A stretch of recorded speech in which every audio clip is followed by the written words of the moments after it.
This is Chu Valley Lake, an important source of water for Bristol and the surrounding area. Of course, it's also a popular spot for day trippers, bird watchers, fishermen and sailors. But many people who come here may not realise it's actually a man-made lake. If I'd been standing here in 1950, I'd have been looking out over a quiet wooded valley. This film tells the story of the day the lake opened. It reminds us of the incredibly hard work involved and also the great pride of the people who helped to make it. In 1956, the Queen came to inaugurate the lake, and Bristol Water made this charming film recording her visit. 50 years on, we've combined it with other rare archive footage and spoken to some of the people who were there on the day the Queen came to Chew Valley Lake.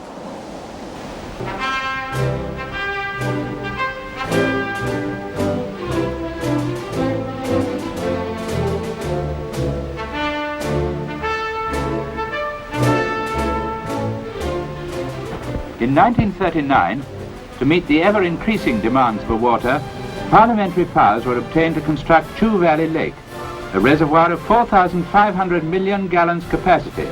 The outbreak of war in September of that year made the deferment of the scheme inevitable, and it was not until 1950 that the company obtained permission to embark upon construction.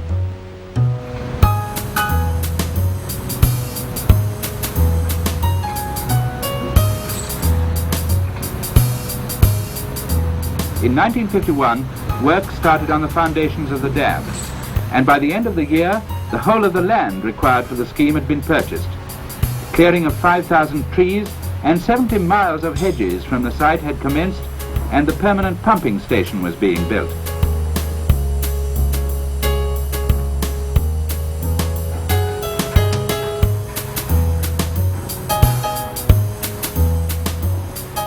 By the middle of 1955, the scheme was nearing completion. Many thousands of trees and shrubs had been planted on the island and around the shores of the lake, and the waters had been stocked with brown and rainbow trout reared in the company's hatchery at Ubley. The total cost of the lake and its ancillary works was about £1.75 million.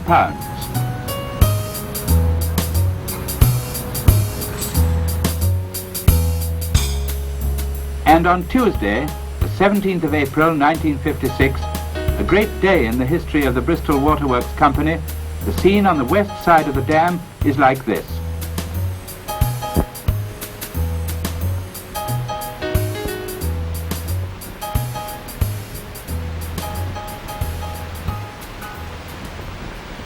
On this fine April morning, villagers from the 5 parishes adjoining the lake are early in their reserved stand, and on every side there exists that warm friendliness which is always so evident during a visit from Her Majesty. My name's Roy Gallup, and I was here on the day the Queen came to open the lake on the 17th of April 1956. I think I was invited because I'd worked on the lake, but I can't remember getting an invitation, and I think that if I had a formal invitation, certainly my mother would have kept it. Mr. and Mrs. C. Trendle. And on the back from the Bristol Waterworks Company. Inauguration of Chu Valley Lake. Her Majesty Queen Elizabeth II and His Royal Highness the Duke of Edinburgh having graciously signified their intention of being present at the inauguration of the lake. And the chairman, Mr. Foster Robinson, and the directors of the Bristol Waterworks Company request the pleasure of the company of Mr. and Mrs. C. Trendle at the ceremony at Chu Valley Lake.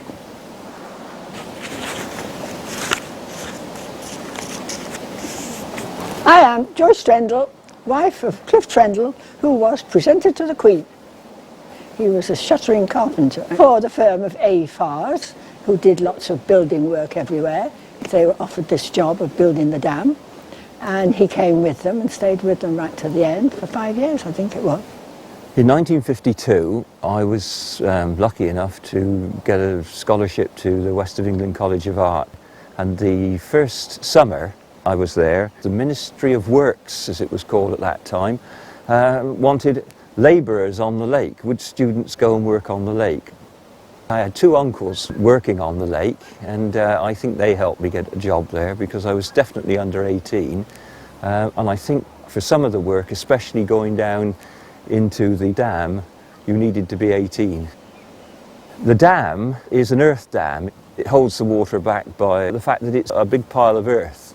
But to stop the water running through it, it has a vertical core, which is concrete, and in front of the concrete is a sandwich of clay.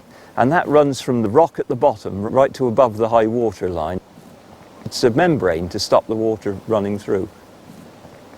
I think the clay was mixed with sand and was put into trailers that had caterpillar tracks on them, and they brought it across to the dam. The lumps of clay were about this size, and they were passed over, thrown out. I don't know whether they were tipped out, I can't remember, but they were thrown out, and we threw them down, and they were then heeled in. You threw one in and you kicked it against the one that was there, and the foreman or the ganger was watching you, and if it went wrong, it was all taken out and you had to start again. But the trouble is, and then you would do it with your left foot, and whatever the socks and the welly boots, you had to have welly boots, and the movement of your foot in the welly, my heels were raw. It was towards the end, when it was getting near to be finished, he had a job of clay puddling. The dam had to be very secure, not to let water seep through, so they poured on all this clay, and it had to be puddled with their feet to make it and consolidate it, you know, to make it very hard. Yes, it was very hard work. I think we started at 8 in the morning. We had a break, and I don't know how long that was, and there was a big klaxon sounded, and everybody climbed up and out, and not everybody was doing this, of course. There was lots of other things going on. They had to go right there, clay puddling. Can you imagine? It seemed a very old-fashioned way of doing it. It seemed very old-fashioned at the time. Clay puddler Clifford Trendle was one of 8 workmen chosen to meet the Queen. Of course, the first thing we thought of, well, we've got to have some new clothes. Haven't we just? Indeed, we had a letter come in to say what we had to wear. Ladies had to wear afternoon dress and a hat, and the men in lounge suits. I was told I looked very smart indeed, because I had a navy blue suit with a navy hat with white trimming. The focal point in the centre of the grandstand is the royal dais, with its superb display of rhododendrons, hydrangeas, azaleas, and many other flowering shrubs and plants loaned to the company by the Bristol Zoological Society. Special provision in the grandstand and in front of the public enclosure has been made to accommodate children from the surrounding villages. I'm Janet Hood, and I've lived in Chewstoke most of my young life, and I can remember when the Queen came, I was one of the lucky ones to be there and actually see her with all the other young people of my age. Well, this was where we all stood on the day with our flags and our picnics. We watched from here, which of course now is completely changed. It's all become overgrown. It was a cold day, and we all had a long time to wait, but it was worth it in the end. Marching down the road in front of the public enclosure comes the band of the Plymouth Group Royal Marines. This famous band, in their traditional white helmets and blue uniform, lends colour and excitement to the scene. The band takes up position in front of the grandstand. And the company's launch, waiting to escort the royal procession across the dam, steams impatiently about the lake. I was probably just over there on the stand, the back of the stands, and this is where the Marines marched up and down. And there were stands here for the VIPs in that direction there. I had a very good seat actually, just in front of the Queen, the first row. So I was very lucky. Well, of course, there were so many people there, and children and flags and decorations and all these stands. It was just lovely. Some 2,500 guests from all over Britain are gathering at the ceremonial site. Mr. Melvin, the General Manager, welcomes Dr. Coulson from Cornwall. The Chairman of the company, Mr. Foster Robinson, having a few words with Sir Robert Sinclair, a director, and Lady Sinclair. A representative of the water industry, the Engineer-in-Chief of the South Staffordshire Waterworks Company, and Mrs. Robertson. With the efficient cooperation and assistance of the Somerset Police Force, these guests assembling at the entrance to the grandstand have been individually timed and routed into the valley so that all traffic congestion has been avoided.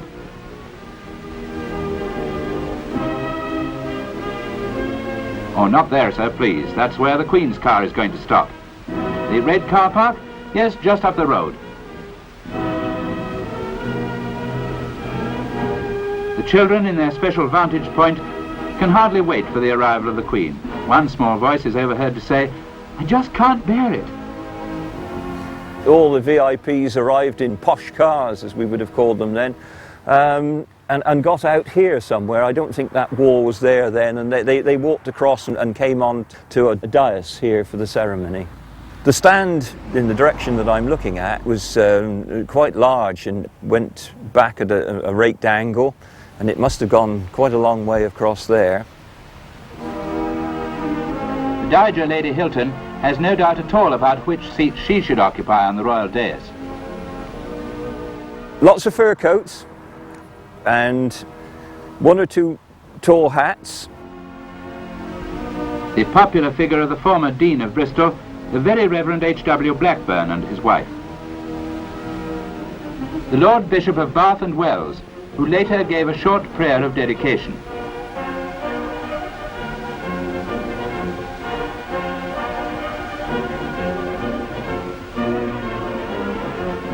The General Manager and Mrs. Melvin.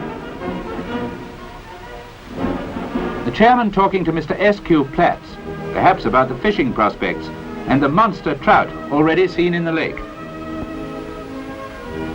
Mr. A.M. Patterson, consulting engineer, who first recognized the potentialities of the valley as a site for a new reservoir. Well, Mr. Patterson, I can only remember as a really old man, because I was then only 10. So he'd probably be in his sort of 60s, 70s, but to me he seemed quite old. He was obviously a very interesting man and had more or less spent his life dreaming up this project.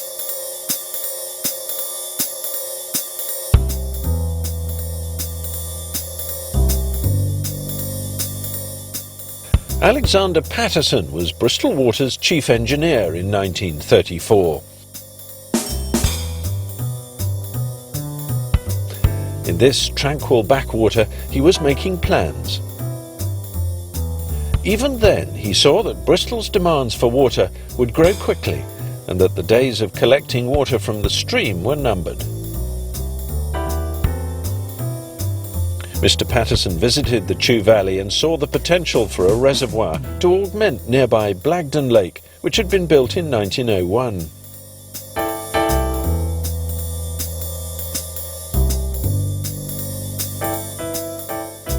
The war came and work was postponed. But in 1946, Mr. Patterson started to put his plans into action. When Mr. Patterson came to break the news to my parents and came up to their house, we were all horrified. I mean, we stood on the lawn and we could see the area that was going to be flooded, and it was this amazing valley. It was going to be underwater. We just couldn't believe it. I remember the valley before the lake. It was not a deep valley, a valley like Blagden, where it's obvious a lake would be situated.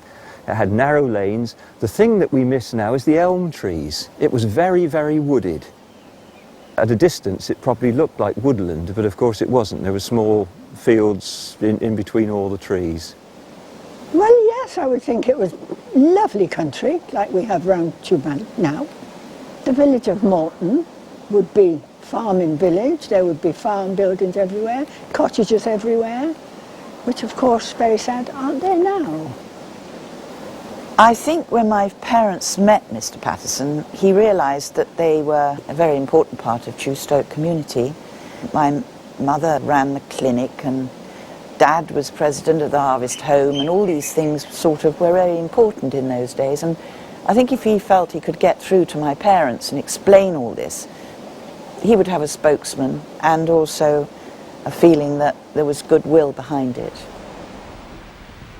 In the public enclosure, topped by flags of the Commonwealth, a tense atmosphere of excitement and enthusiasm can already be felt. And now, here they come. Here come the Wrens of the 7th Division, local girls who've given up much of their leisure to train for this occasion.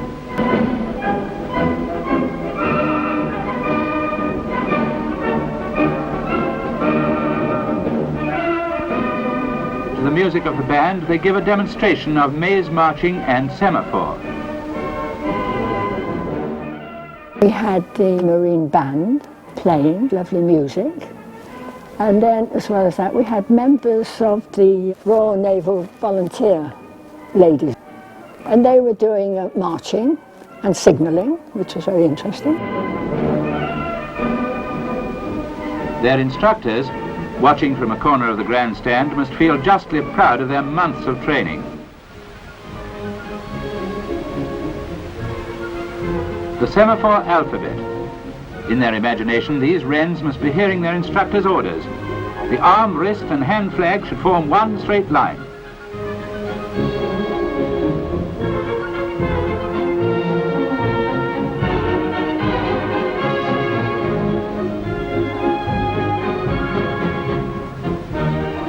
These young people, watching so intently, must be making up their minds about which service they will later join.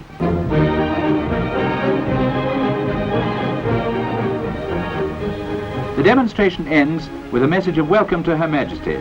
7th Division WRNS send loyal greetings to Her Majesty the Queen. God save the Queen.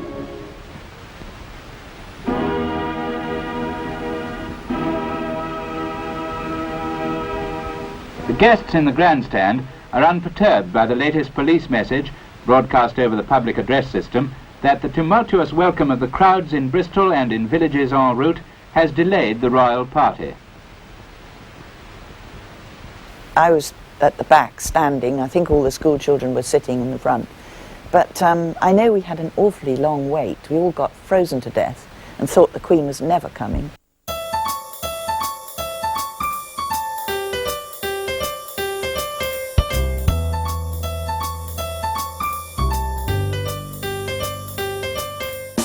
Vast crowds turned out in Bristol to see their new Queen arrive at Temple Meads Station.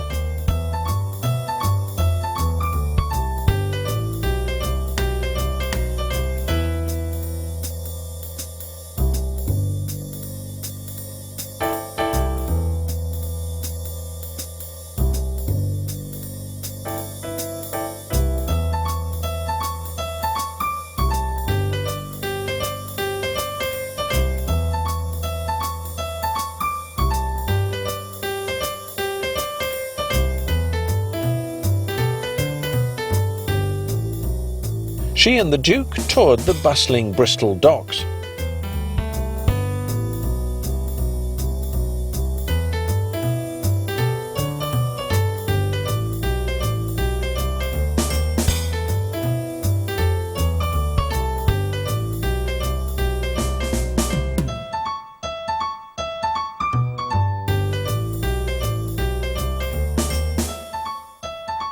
The Queen would later travel through the villages of Chew Magna and Chew Stoke, where elaborate homemade decorations were filmed by Janet Hood's father, Ian Blue. My father always had a passion for filming. When he was 21, instead of being given a car by his parents, he actually chose to have a cinematograph, which in those days was quite unusual. So one of his projects on the day the Queen came was to go out early with the cine camera and just film bits of the route that the Queen was going on. In the film, that is Mum with the Antigone portrait that they had in their house, and was very proud to show it off. And here's Mr. Patterson at my parents' house on the morning before the ceremony.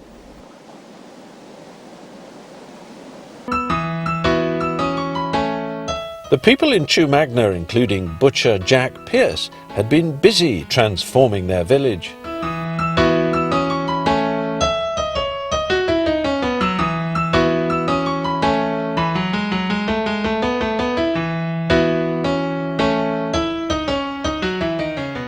Well, we had decorations all down through the village, right from the start at Broadcroft, through the High Street, by the fire station, and up onto Denny Lake. Dr. Hughes called a meeting, a village meeting, and told them all our Queen was coming through Chew Magna. It might never happen again, so we must decorate the village. Oh, really make it a big warm welcome. Very, very colourful. All your bunting, flags, balloons, whatever. Even hang out your father's pyjamas, anything colourful. The paper the next day said, oh no, really, we can't put father's pyjamas out, which of course, it was only a joke anyway, so they weren't necessary. All right, put your pyjamas up, but I can't watch the Queen in a towel. Well, they had some big arches, one at Broadcroft, and then one at the top of the High Street, and then down by the fire station. Beautiful, huge big arches, covered in evergreen leaves and things. Where I'm standing now is where the first arch, which was erected for when the Queen came into the village. It was situated right on this rise of the hill here, and I think this must be the spot. I'm pretty certain it was just about here, and it was basically an archway made of scaffolding poles and covered with egg boxes. These had been sprayed with yellow paint to represent gold, and when they were dry we dipped them into silver aluminium paint, which meant that you had a yellow representing gold background and silver dots on the front, 2 wide all the way along, and then I painted Viva Regina with the coat of arms. Looking at the coat of arms since, I'm still quite pleased with it actually, but the unicorn looks rather like a fat Bambi with an ice cream cone on its head.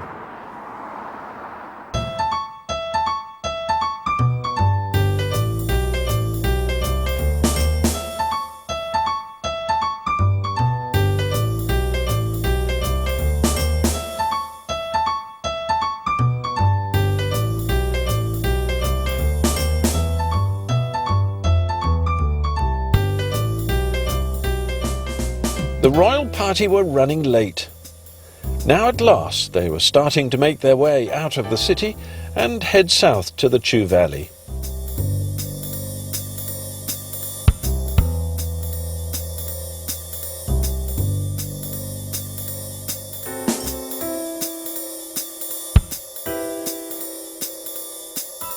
She came down over Dundry.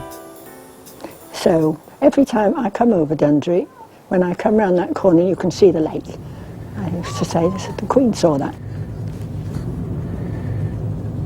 This is the route that the Queen took on her way to the lake. She came over Dundry and down Lyburn Hill and then along this road that we're going along now.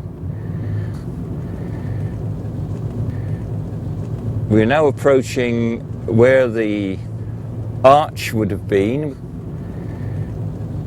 I remember the houses on the left here were decorated with flags, as were the telegraph poles, which had shields on them with foliage and bunting between the poles.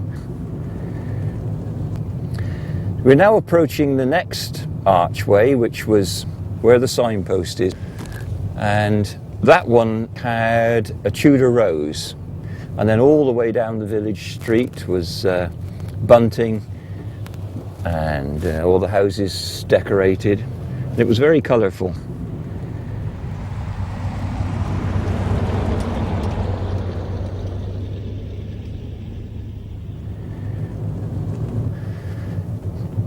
When the Queen came through, they were running behind time, and she came through very, very quickly, much to the disappointment of quite a few of the people that were here. They thought that maybe she should go a little bit slower, maybe even stop.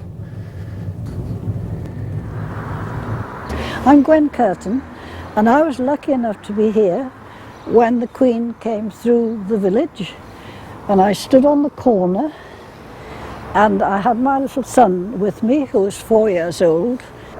He had no idea what was happening. In the little triangle, just at the corner of the village here, there was a maple put up with all the strings and the colours, and really it was very, very attractive.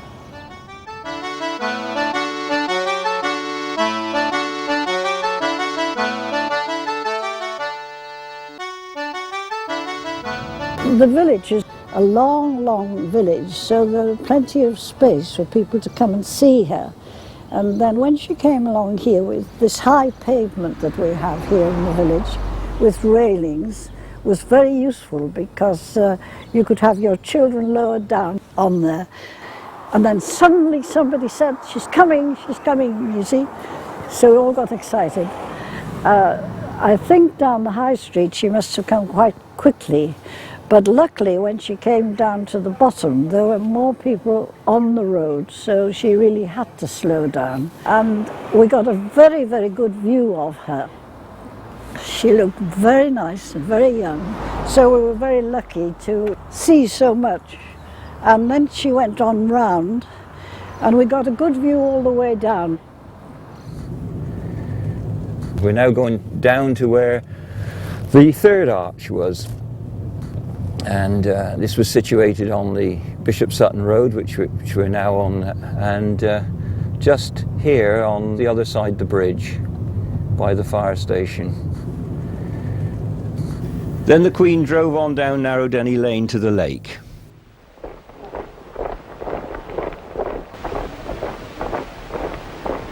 Led by the drum major, the band plays on the Royal Guard of Honour, mounted by the Royal Marine Forces Volunteer Reserve.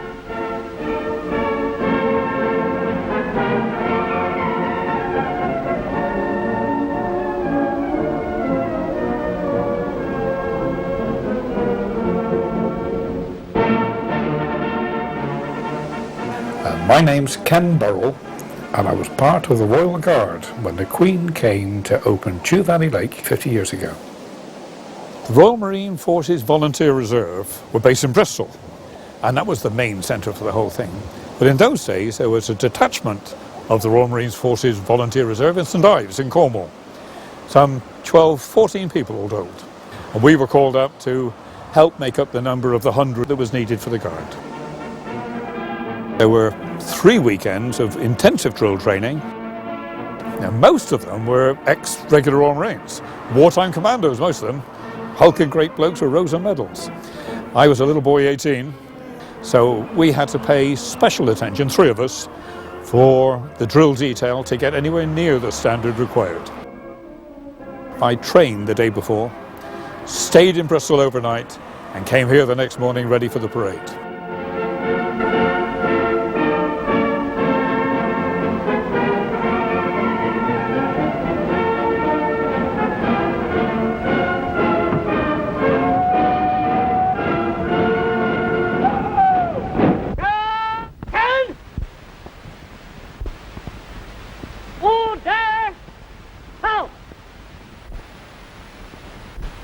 Few would deny that the Marines have a special place of affection in the hearts of our people, and these men, all volunteers, have undergone a period of intense training for this occasion.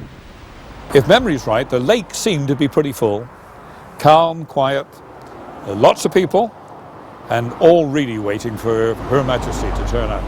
I'd been to the coronation with my mother and father. We'd stood in the pouring rain and watched the coronation coach go by, and it was just amazing. Everybody went mad. Then 3 years later, of course, she came here. So I think the whole of Chew Magna were thrilled.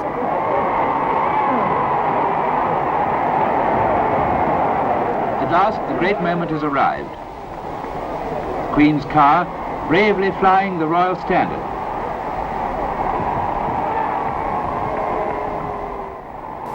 Oh, the cheers that went up. The cheers when we saw the card. But it was wonderful. Her Majesty and His Royal Highness greeted by Lord Hilton, who presents Lady Hilton and the chairman. She looked a bit small to me, actually. She looked tiny. The Chief Constable of Somerset.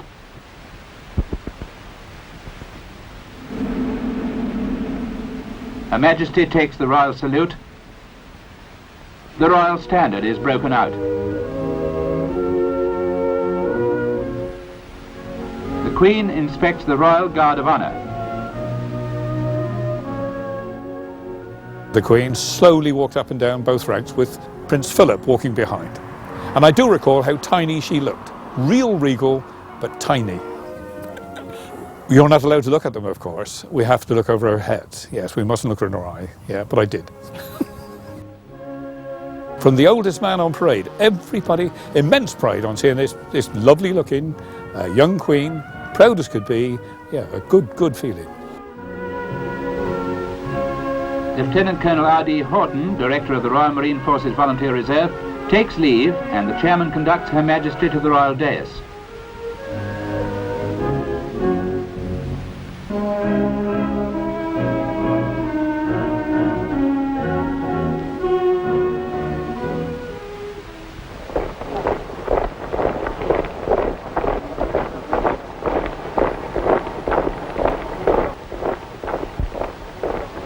And now the presentations. Countess Waldegrave, the Lord Bishop of Bath and Wells, Judge Kirkhouse Jenkins and Mrs. Jenkins.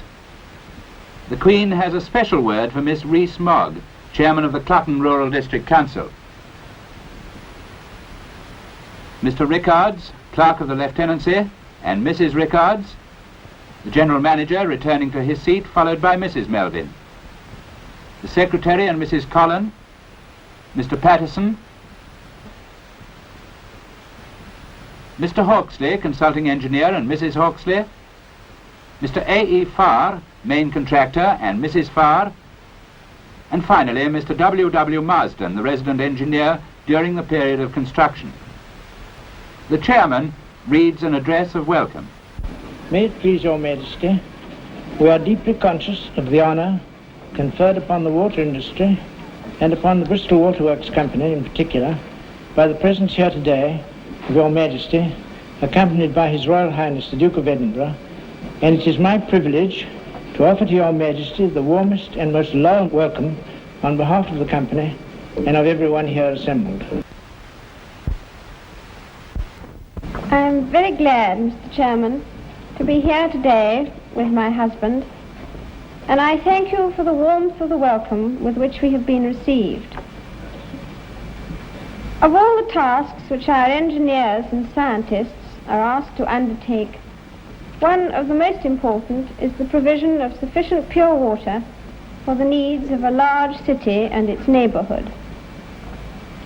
In this beautiful valley, the Bristol Waterworks, with the friendly cooperation of neighbouring water authorities, has well carried out such a task by constructing this lake, which will be one of the most extensive man-made reservoirs in England or Wales. Much good agricultural land has been given up for the work, some of it by the Duchy of Cornwall. But I hope that the wider distribution of water, which the lake has made possible, will help more farmers and farm workers to raise their production to the utmost.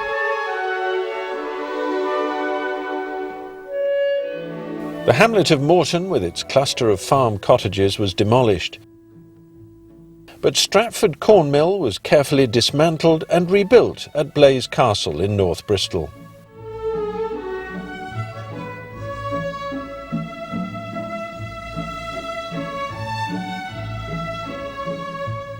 Well, in our young days, we were lucky enough to have ponies and things like that, and we'd ride through to Bishop Sutton through the part that is now the lake.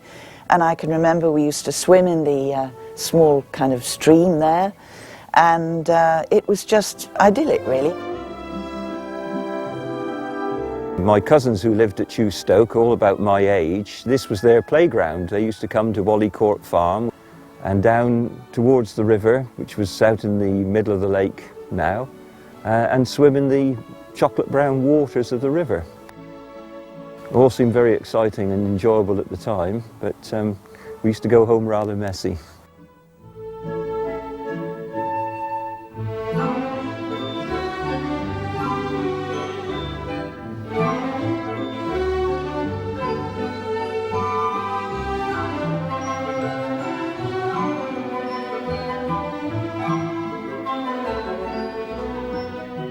In total, some 16 farms and 11 other dwellings were removed to make way for the lake.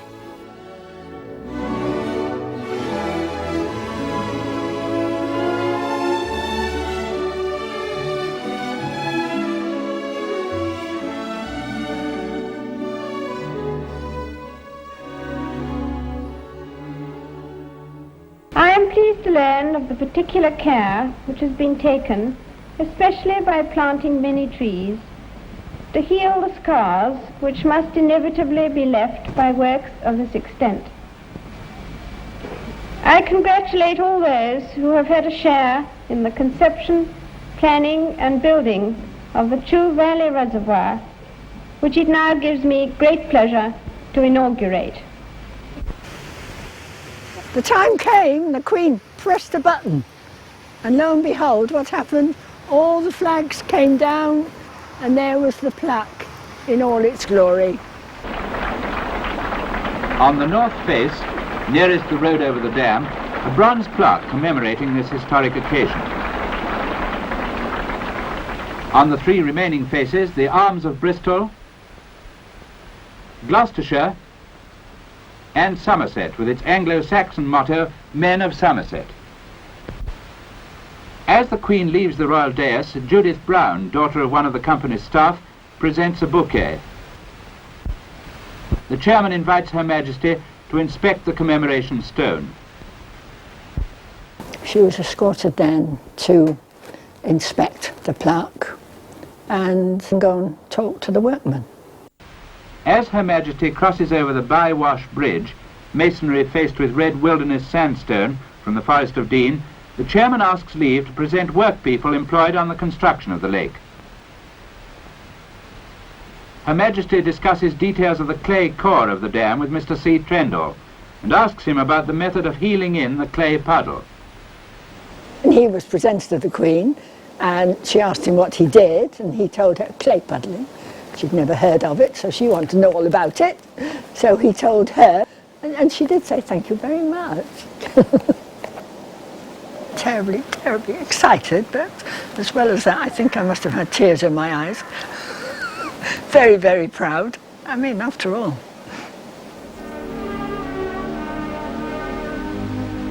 At the commemoration stone.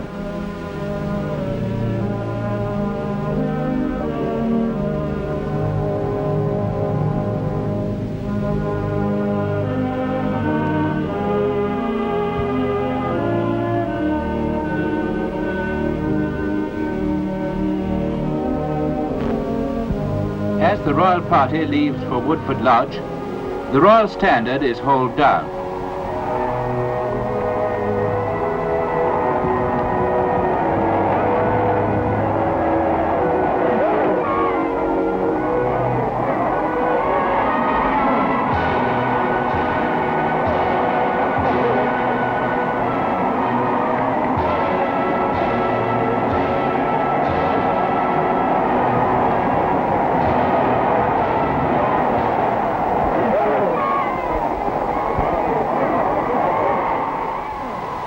Wonderful day.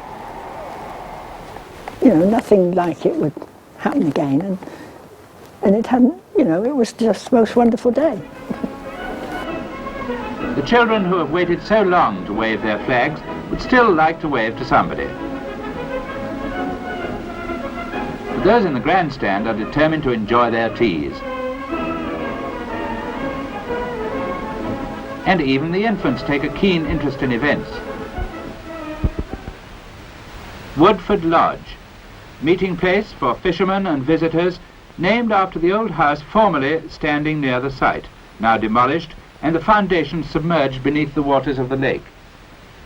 A Wren officer detailed to break out the royal standard appears to be in doubt. This way? That way? I wonder what these are for.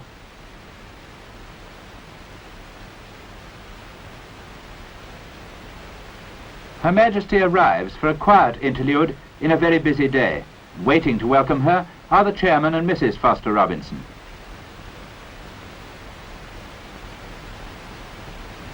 Ah, the Navy must have been successful after all.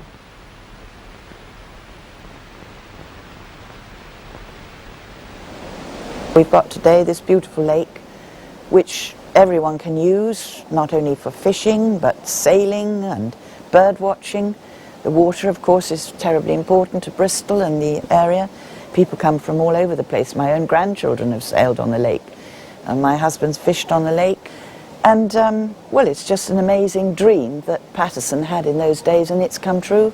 And this is what we have 50 years on, this beautiful lake. 30 years after I'd been here, I came to work for Bristol Water Company as the estates manager.